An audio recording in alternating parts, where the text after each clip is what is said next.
आदरणीय प्रधानमंत्री सर, अब मैं आपसे निवेदन करता हूं कि कृपया भारत के उभरते इन संभावनाओं से भरे स्पेस सेक्टर के भविष्य पर अपने अमूल्य विचार प्रस्तुत करें और हमें अनुग्रहित करें।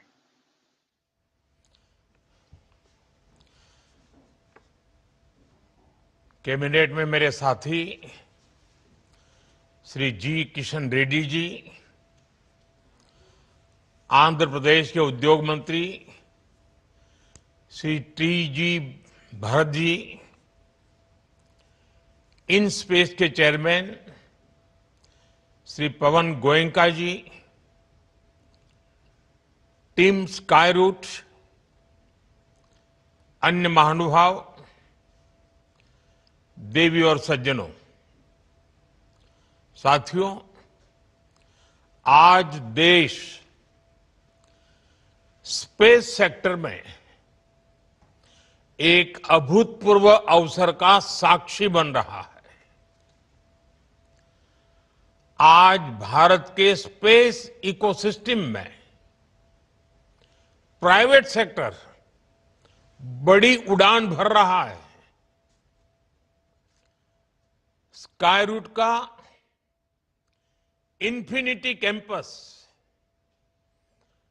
भारत की नई सोच, इनोवेशन और सबसे बड़ी बात यूथ पावर का प्रतिबिंब है। हमारी युवा शक्ति की इनोवेशन, रिस्क टेकिंग एबिलिटी और एंटरप्रेन्योरशिप आज नई बुलंदी छू रही है। और आज ये कार्यक्रम इस बात का प्रतिबिंब है कि आने वाले समय में Bharat global satellite launch ecosystem में एक लीडर बनकर उभरेगा। मैं पवन कुमार चंद्रा और नागा भर डाका को बहुत बहुत शुभकामनाएं देता हूं। आप दोनों नौजवान देश के अनेक यंग स्पेस एंटरप्रेन्योर्स, हर युवा के लिए बहुत बड़ी प्रेरणा है। आप दोनों युवाओं ने खुद पर भरोसा किया। आप रिस्क उठाने में पीछे नहीं रहे और इसका परिणाम आज पूरा देश देख रहा है। देश आप पर गौरव कर रहा है, गर्व कर रहा है। साथियों, भारत की अंतरिक्ष यात्रा बहुत सीमित संसाधनों से शुरू हुई थी, लेकिन हमारी महत्वाकांक्षाएं कभी भी सीमित नहीं रही। वो भी एक जमाना था, एक साइकिल पर रॉकेट का हिस्सा ले जाने से लेकर दुनिया के सबसे भरोसेमंद लॉन्च व्हीकल तक भारत ने सिद्ध किया है कि सपनों की ऊंचाई संसाधन से नहीं, संकल्प से तय होती है। इसरो ने दशकों तक भारत की स्पेस यात्रा को नई उड़ान दी है। क्रेडिबिलिटी, कैपेसिटी और वैल्यू, हर प्रकार से भारत ने अपनी अलग पहचान बनाई है। साथियों, हम सब जानते हैं कि बदलते हुए इस समय में स्पेस सेक्टर का कितना विस्तार हो रहा है।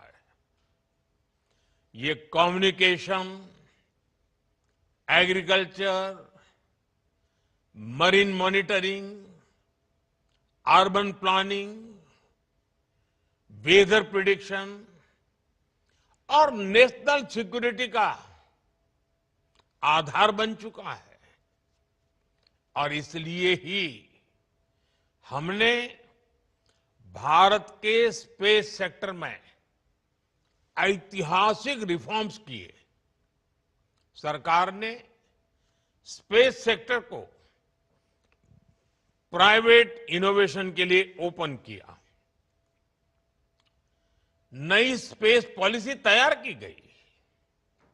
हमने स्टार्टअप्स को, इंडस्ट्री को इनोवेशन के साथ जोड़ने का प्रयास किया। हमने इन स्पेस की स्थापना की। अपने स्टार्टअप्स के लिए इसरो की फैसिलिटीज और टेक्नोलॉजी को उपलब्ध कराया। यानी भारत ने बीते 6-7 वर्षों में ही अपने स्पेस सेक्टर को एक ओपन, कोऑपरेटिव और इनोवेशन ड्रिवन इकोसिस्टम में बदल दिया है। आज के कार्यक्रम में हमें इसी की झलक दिखाई दे रही है और गर्व की अनुभूति हो रही है। साथियों, भारत का युवा देश हित को सर्वोपरि रखकर चलता है। वो हर अवसर का सही इस्तेमाल करता है। जब सरकार ने स्पेस सेक्टर को ओपन किया तो देश के युवा और खासकर हमारे जेन जी यूथ इसका भरपूर फायदा उठाने के लिए आगे आ गए। आज भारत के 300 से अधिक स्पेस स्टार्टअप्स भारत के स्पेस फ्यूचर को नई उम्मीदें दे रहे हैं।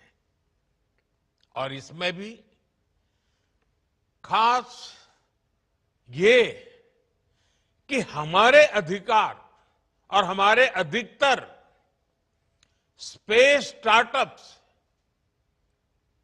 इसकी शुरुआत बहुत छोटी टीम से हुई है। और मुझे इन सबको पिछले 5-6 साल में लगातार मिलने का अवसर मिला है। कभी 2 लोग, कभी 5 साथी, कभी एक छोटा सा किराए का कमरा। टीम छोटी थी, संसाधन सीमित थे, लेकिन इरादे नई बुलंदी छूने के हैं। यही वो भावना है जिसने भारत में प्राइवेट स्पेस रिवॉल्यूशन को जन्म दिया है। आज ये जेन जी इंजीनियर्स, जेन जी डिजाइनर्स, जेन जी कोडर्स और जेन जी साइंटिस्ट नई नई टेक्नोलॉजी बना रहे हैं। प्रोपल्सन सिस्टम हो, कंपोजिट मटेरियल्स हो, रॉकेट स्टेजेज हो, सैटेलाइट प्लेटफॉर्म्स हो, भारत का युवा आज उन क्षेत्रों में काम कर रहा है जिनकी कुछ साल पहले कल्पना भी संभव नहीं थी।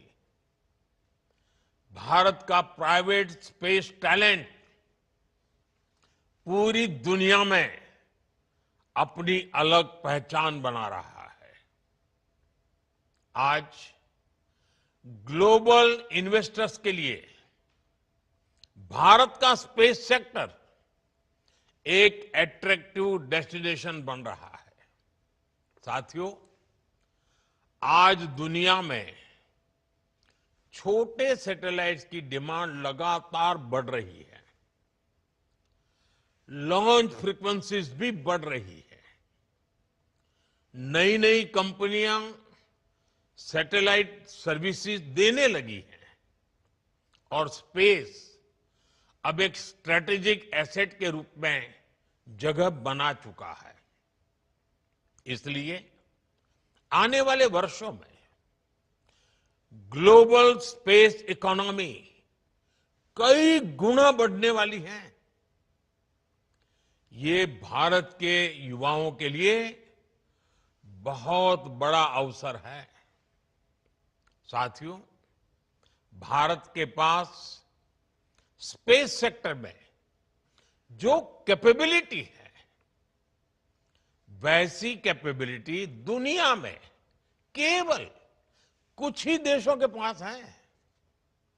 हमारे पास एक्सपर्ट इंजीनियर्स हैं, हाई क्वालिटी मैन्युफैक्चरिंग इकोसिस्टम है, वर्ल्ड क्लास लॉन्च साइट्स हैं और इनोवेशन को प्रोत्साहन करने वाला माइंडसेट है। भारत की स्पेस कैपेबिलिटी कॉस्ट इफेक्टिव भी है और रिलायबल भी है। इसी वजह से दुनिया की भारत से बहुत अधिक उम्मीदें हैं। ग्लोबल कंपनीज भारत में सैटेलाइट्स बनाना चाहती हैं, भारत से लॉन्च सर्विसेज लेना चाहती हैं,